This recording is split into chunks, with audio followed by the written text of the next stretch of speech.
Hello and welcome. You're listening to Song Stories, Quiet Stories, Episode 15, Paint Me a Picture. I am your host, Carolyn Murset.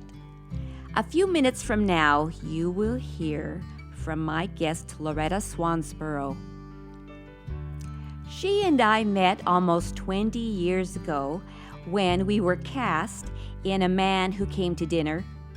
In this 2001 community theatrical production, I played the nerdy resident nurse, and she played the neighbor with a jar of pickled pig's feet. She had one line, and I had two lines. Yes, sir, and no, sir, repeated at least 21 times.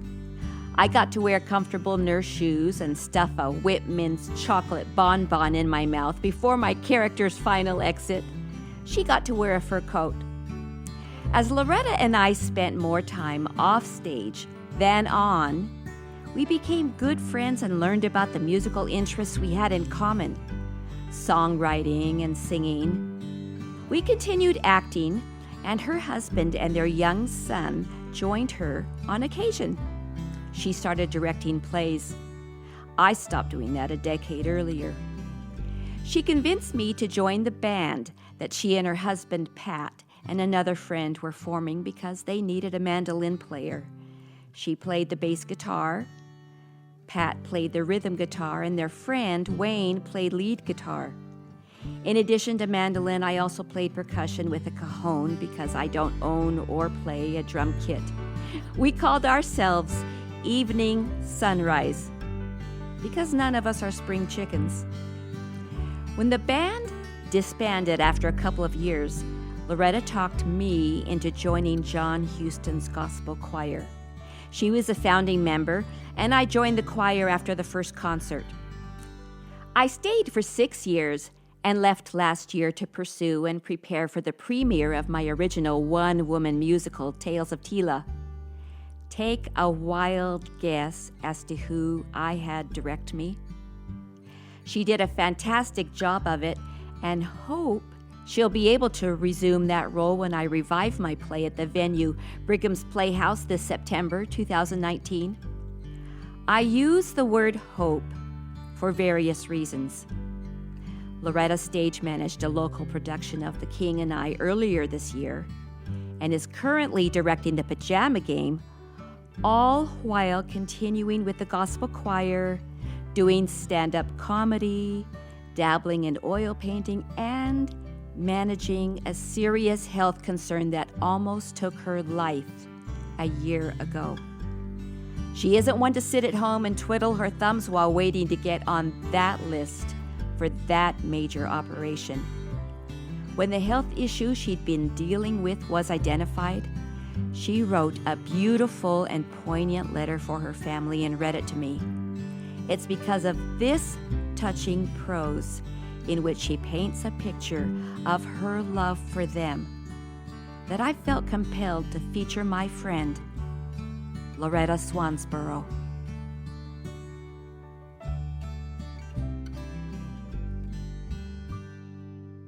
I would like to share with you a poem I wrote. This poem came about because about a year ago, I had some serious health problems with my liver, which caused me to almost die.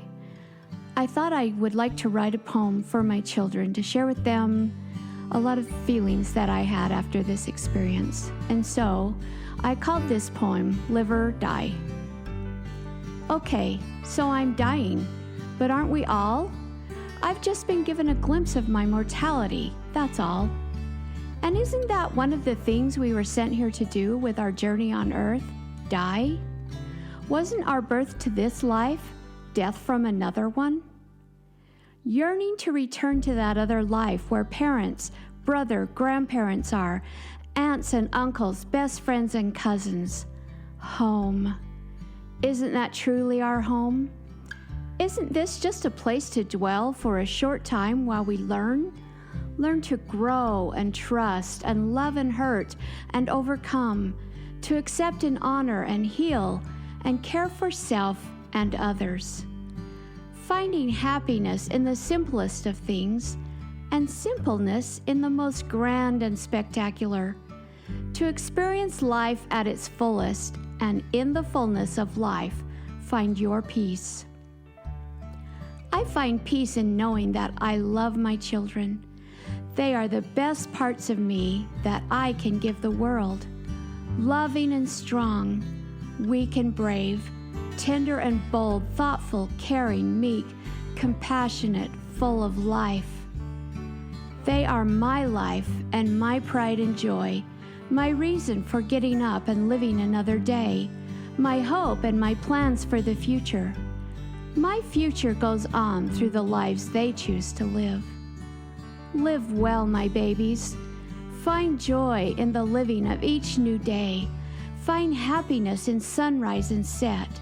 Feel blessed and grateful in happiness and sorrow. Find contentment in being.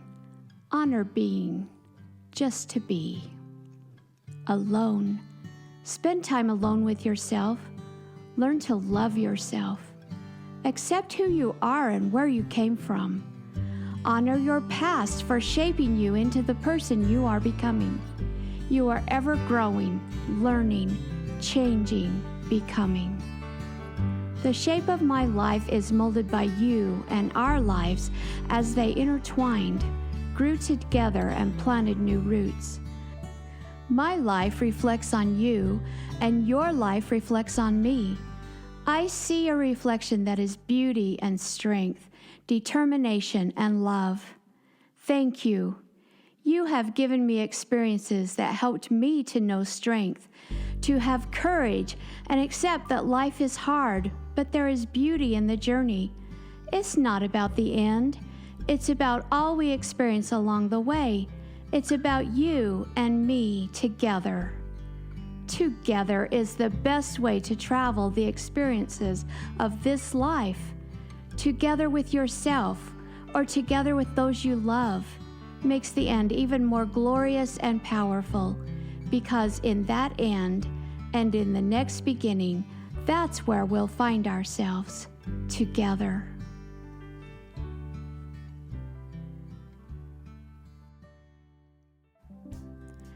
This is the first song I ever wrote, and I wrote it about my mother. She died at the young age of 56, and I was in my mid-30s with a house full of children. She had always been my best friend, and I could go to her with anything. And one day I was sitting and really missing her presence in my life, and I thought to myself, well, why don't I write a song? So I sat down and started writing lyrics, and a little bit of the melody was in my head, and soon I came up with this song about my mother. And it talks about the things that she taught me when I was young and how she sang to me, and her lullaby was always a comfort to me.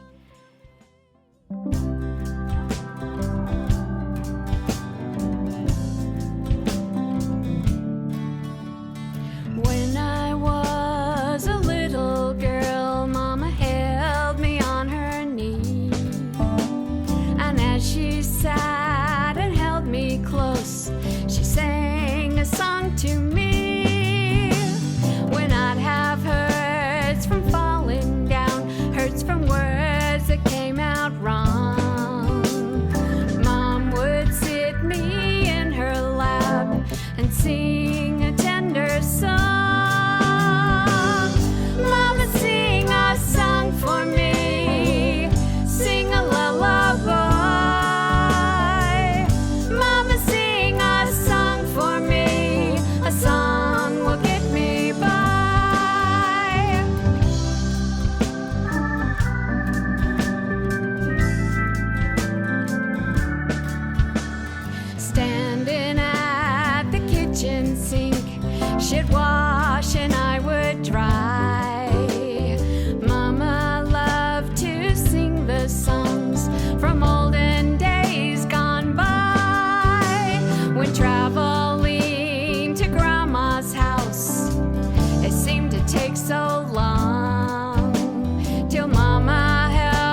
voice grew tired.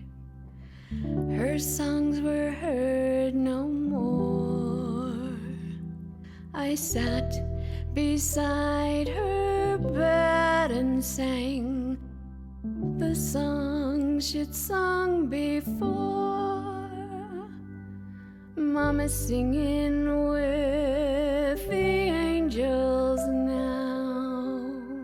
She's singing from on high.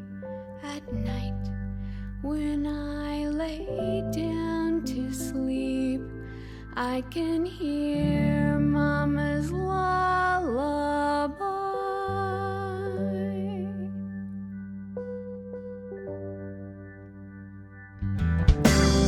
Mama, sing a song for me.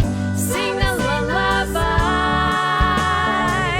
Mama, sing a song for me. A song will get me by. Mama, sing a song for me. Sing a lullaby. Mama, sing a song for me. A song will get me by.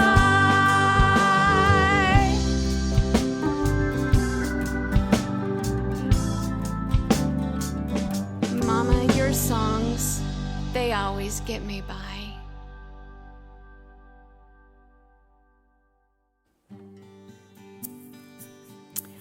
I'm going to share a part of my life with you that's kind of difficult, but it's important to know from the lessons that you learn when you go through hard things.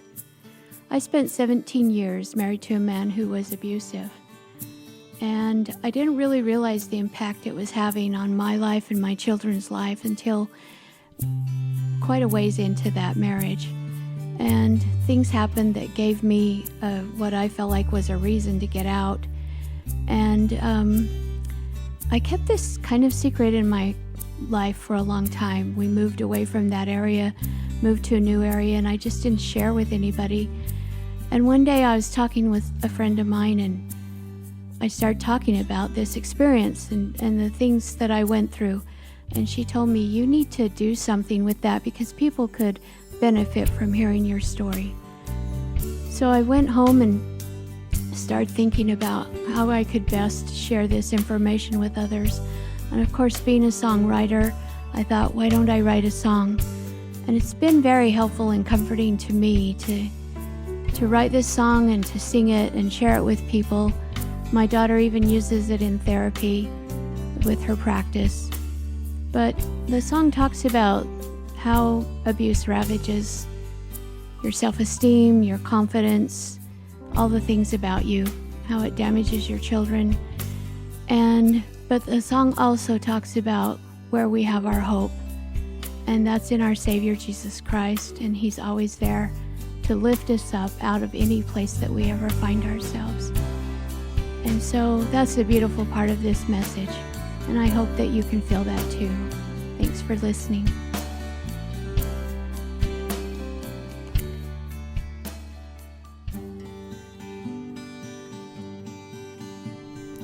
How could I know where this choice would end up? How could I have guessed the end? Seemed like the right thing to do at the time. I thought that he was my friend, but the picture turned ugly as years wore away, and each year like the last had no end. And my children and I were the victims of rage. I had dreamed of a family, a home warm and safe. All was changed by the hand of a man. Where do you go when your world's torn apart? Every new road has a bend. All of your feelings are turned inside out. When will this broken heart mend? Once my children were young, now they're lost and confused, and they don't have the courage to stand. 'Cause all trust has been trampled and egos are crushed. wanted a haven, a place filled with love. All was changed by the hand of a man. Is there not somewhere in this whole wide world where a soul can find some peace, where one can become whole again? Will this hurt and anger cease? Someone reached down to me, lifted me up, whispering, oh yes you can. You can reclaim all that's lost and destroyed. You can be rid of this brand. Just remember there's one who has suffered it all. He is there if you just ask him in. He will bind up your wounds, give you strength for each day. So I got on my knees and to him I did pray. And I felt him enfold me in his gentle way. All was changed by the hand of a man.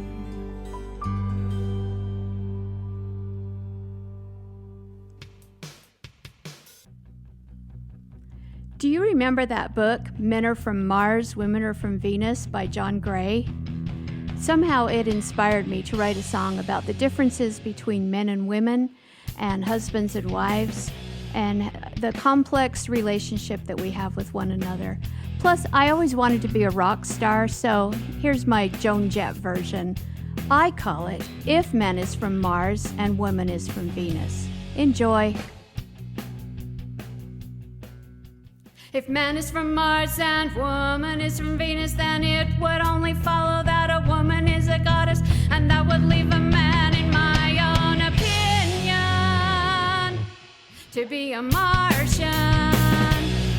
He only listens with his ears when I share with him my fears. I want to know he's really there when I'm ready to share my hopes and dreams, my plans and schemes, every ordinary thing, like how the kids all run and shout. The way my job stresses me out. If man is from Mars and woman is from Venus, then it would only follow that a woman is a goddess, and that would leave a man, in my own opinion, to be a Martian. Fine dining he'd trade happily for any sports show on TV. No caviar, give him a snack, a hot dog and a cold six-pack. I hope t-shirts and newsreel shorts, anything on a cord, and won't know that I'm really there unless I sit in his chair. His idea of romance takes 10 minutes more or less. It doesn't even matter if I wear my tight black dress.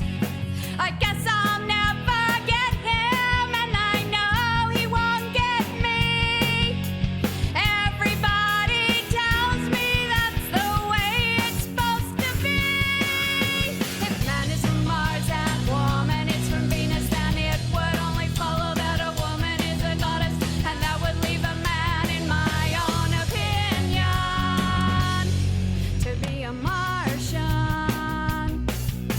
If man is from Mars and woman is from Venus, then it would only follow that a woman is a goddess, and that would leave a man, in my own opinion, to be a Martian.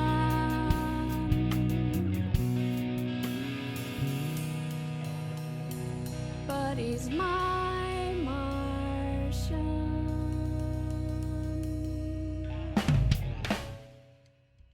Well, now, Lauretta, in my opinion, you are a rock star, and thank you for appearing in this episode.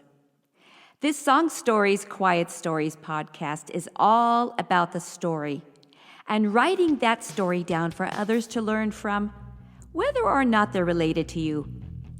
It sometimes seems like they who are related to you aren't interested in what you have to say about your experiences until after you've left and can't tell your story anymore.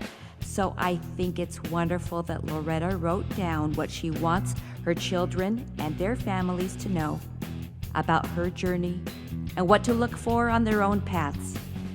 I was lucky enough to interview my mom while she was still here. I didn't interview my dad because he'd already written about a few of his experiences, but now I keep wishing I'd asked both of them more questions and hope that someday I'll find and unearth a hidden treasure, like a new photo, a newspaper article, a yearbook page with them doing a favorite activity. A cousin of mine recently posted on Facebook a funny memory of my dad falling off a chair at her family's home while she was growing up, and then feeding him ice cream afterwards. Ice cream was his culinary love language, and anyone who knew him well knew that. What is your favorite comfort food, and why? Are your parents alive? Whether they are or not, write down questions. If they are still here, ask them. If they aren't, find a relative or friend and ask what they remember about your mom or dad. The stories you'll hear may paint a completely different picture than the ones already hanging on your wall. Come back next time and listen to a couple of songs that I wrote and recorded with the band Evening Sunrise that I was in with Lauretta and Pat and Wayne. Listen to a story about one of our outdoor concerts that involved goats wandering through the audience. You can find more of Lauretta's songs online at soundcloud.com/Lauretta Swansborough.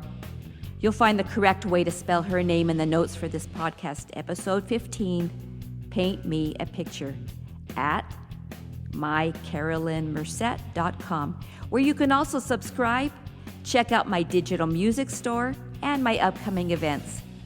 You can also subscribe at iTunes and Google Play. Thanks for writing.